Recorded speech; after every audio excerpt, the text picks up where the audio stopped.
Parmi la vingtaine d'équipes qui s'affrontent au cours de cette 3e édition des Jeux universitaires de Guinée figure celle de Kindia. Le premier responsable de cette institution universitaire salue la démarche du département à travers sa direction en charge de l'organisation des compétitions sportives à milieu universitaire. Voir que Kindia puisse se déplacer ici pour Mamou, pour Dubreka et que sais-je encore, ça permet non seulement à ces étudiants de découvrir d'autres réalités, de se confronter sur le plan sportif à d'autres jeunes de la même génération. Je pense que c'est une passerelle importante, intéressante à développer et à sauvegarder au service du système éducatif guinéen. L'université de Kindia figure dans la zone 2 des phases éliminatoires au compte de cette 3e édition. En termes de classement, elle occupe la 2e place avec 6 points après celle de Dubreka qui prend la tête de poule avec 7 points. Ce résultat est certes l'effort des footballeurs sur le terrain, mais aussi celui des autorités administratives qui ne cessent de soutenir ces jeunes étudiants engagés. Vous les verrez, quand ils sortent sur le terrain, on a l'impression d'avoir affaire à une équipe nationale. Donc j'ai acheté des équipements convenants et j'ai mis en place par exemple des primes. Nommé à la tête de cette institution universitaire il y a de cela 7 mois seulement, le nouveau recteur de l'université de Kindia s'engage pour donner une image positive à l'ancien centre universitaire devenu Université de Kindia. Déjà, le nouveau rectorat construit et équipé en seulement 7 mois après sa prise de fonction. Cette nouvelle bâtisse, c'est resté 6 ans. Personne.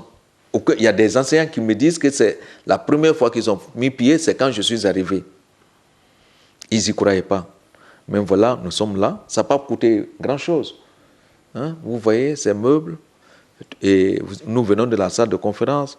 Voilà cette bâtisse. Donc, c'est une question d'organisation et de vouloir que ce pays avance. À partir du moment où on a ces leitmotifs, je pense que le reste est une question de gestion. Grâce à sa politique de bonne gouvernance, Dr Jacques Kourouma est parvenu à créer un climat de confiance entre le reste du corps professoral et lui.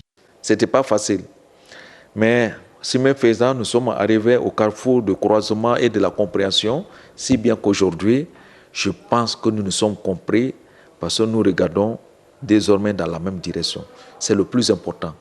Le bon travail étant le cheval de bataille de tout nouveau recteur de Kindia, Dr Jacques Kourouma a instauré une politique de récompense des professeurs en octroyant des ordinateurs portables à ceux qui sont inscrits pour les cours de doctorat et des voitures à certains doyens de faculté. D'abord par rapport à l'organisation, la méthodologie de travail et surtout le sérieux accordé au travail. Il a rendu réellement responsable chacun au niveau de son poste. J'ai reçu une voiture de marque Toyota Corolla Vextra. Au-delà des réformes engagées dans la qualification des enseignements, Dr Kourouma se soucie également de la préservation de l'environnement, d'où son slogan « Un étudiant sortant dans son institut est égal à un arbre planté à Kindia ». L'opération commence cette année, l'opération de reboisement. Nous avons commencé hier, il y a des plantes ici à planter et demain, ça va se poursuivre. La réforme du système éducatif, la construction et la rénovation des salles de classe, l'accompagnement des étudiants dans leurs différents projets, voici entre autres des objectifs que se fixe Dr Jacques Kourouma, recteur de l'université de Kindia.